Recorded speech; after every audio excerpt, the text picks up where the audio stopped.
বিহারের নির্বাচন নিয়ে তিনি যে প্রেডিকশন করেছিলেন সেই প্রেডিকশন একেবারেই মিলল না এবং তার যে জনসুরাজ পার্টি প্রথমবার এই নির্বাচনে লড়ল সেখানেও ডাহা ফেল করলেন তিনি। কোথাও গিয়ে এই প্রশান্ত কিশোর তার যে রাজনৈতিক ভবিষ্যৎ এবং তার সঙ্গে সঙ্গে তার যে এই ভোট কুশলী হিসেবে তার যে ভবিষ্যৎ সেই দুটোই কি প্রশ্নের মুখে পড়ল না? আপনার কি মনে হয়? দেখো, প্রথমেই যে খবর ইমার্জ করছে সেটা হচ্ছে যে দুই প্রধান প্রতিপক্ষের বাইরে, অর্থাৎ মহাগঠবন্ধন এবং এই এনডিএ, এই দুই প্রধান প্রতিপক্ষের বাইরে যে সমস্ত শক্তি ছিল তারা একেবারে দুর্মুষ হয়ে গেছে, যাকে বলা যায় যে একেবারে ধুলোয় মিশিয়ে দেওয়া হয়েছে।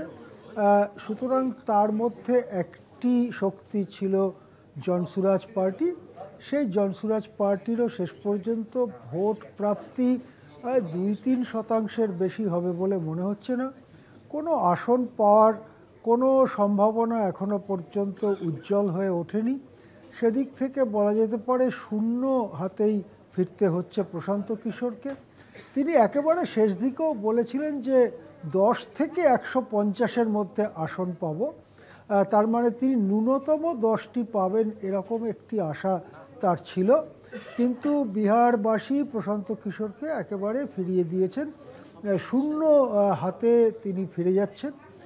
এটা একটা হার্ড নিউজ হিসেবে সামনে আসছে। দ্বিতীয়ত, প্রশান্ত কিশোরের এইরকম খারাপ ফলাফল করাটা আরও নানা দিক থেকে তাৎপর্যপূর্ণ। প্রশান্ত কিশোর চেয়েছিলেন জাতপাতের যে সমীকরণের ভিত্তিতে বিহারে এতদিন ভোট হয়ে আসছে তার বাইরে একটা ন্যারেটিভ তৈরি করা, যেখানে উন্নয়নের প্রশ্ন, যেখানে পরিযায়ীদের প্রশ্ন, যেখানে ঘরে ঘরে বিহারে থেকেই রোজগার করতে পারবেন না কেন বিহারিকে অন্য জায়গায় চলে যেতে হবে, এই সব প্রশ্ন, অর্থাৎ বেরোজগারি, রোজগার, সামাজিক নানান প্রশ্ন, এইগুলোকে কি সামনে আনা যায়? নাকি সেই ওবিসি, ইবিসি, মুসলিম, উচ্চবর্ণ, ভূমিহার, ক্ষত্রিয়, এই যে মানে একটা ন্যারেটিভ, সেই ন্যারেটিভের মধ্যেই বিহার ভোট এবারেও আটকে যায়। এটা স্পষ্ট। যতটুকু ফলাফল আমাদের কাছে এসেছে, এই ন্যারেটিভ, অর্থাৎ যেটাকে কাস্ট বেসড ন্যারেটিভ বলা হয়, সেই কাস্ট বেসড ভোটিং প্যাটার্নের বাইরে বিহার যায়নি। সেই জন্যে উচ্চবর্ণ যোগ অতি নিম্নবর্ণ, ইবিসি যাদের বলা হয়, বা ওবিসিদের মধ্যে যারা লোয়ার, এই দুই অংশের যে সমীকরণ হয়েছে, ওবিসিদের মধ্যে লোয়ারের ভোট বেশি টেনে আনেন নীতিশ কুমার, চিরাগ পাসওয়ান, জিতন রাম মাঝিরা, আর উচ্চবর্ণের ভোট বেশি টেনে আনেন বিজেপি।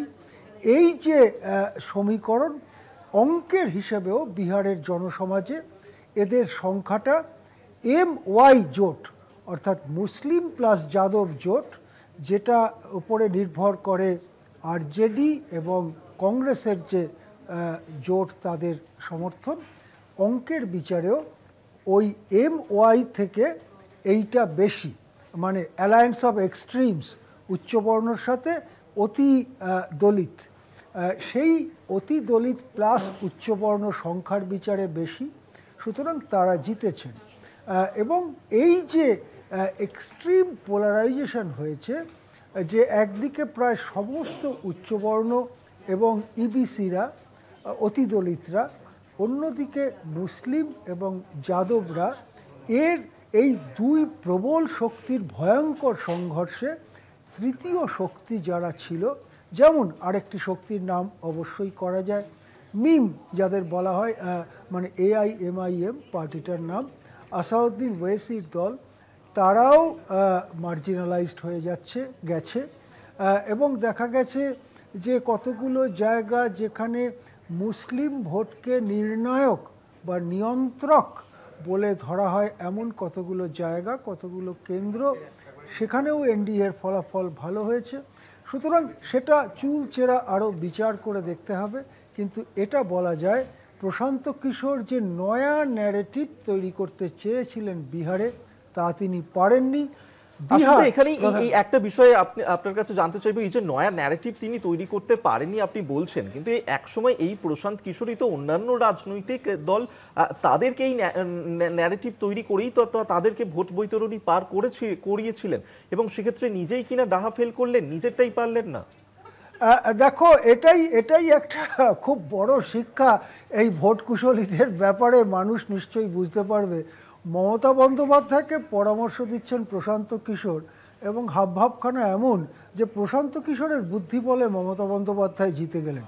মমতা বন্দ্যোপাধ্যায় জিতেছেন, সেখানে হয়তো 5টা কাজে কিছু সাহায্য করেছেন, কিছু সমীক্ষা টমীক্ষা করে কিছু ডেটা টেটা জোগাড় করেছেন। তার মানে এই নয় যে ভোট কুশলী এক্সের বদলে ভোট কুশলী ওয়াই থাকলে মমতা বন্দ্যোপাধ্যায়ের জনপ্রিয়তা কমে যেত, এরকম নয়। 2014 সালে নরেন্দ্র মোদী জিতেছেন, ভোট কুশলী নরেন্দ্র মোদীকে জিতিয়ে আনেননি। কালের গতি পাল্টে গেছে, কংগ্রেস থেকে দেশ তখন একটু হিন্দুত্বমুখী হয়েছে, তখন কংগ্রেসের বিরুদ্ধে বিরাট বিরাট দুর্নীতির অভিযোগ উঠেছে, কংগ্রেসের ভিত্তিটা কেঁপে গিয়েছিল, এমনিতেই কোয়ালিশন সরকার ছিল, নানান কারণে, সেটা অন্য বিশ্লেষণের ব্যাপার।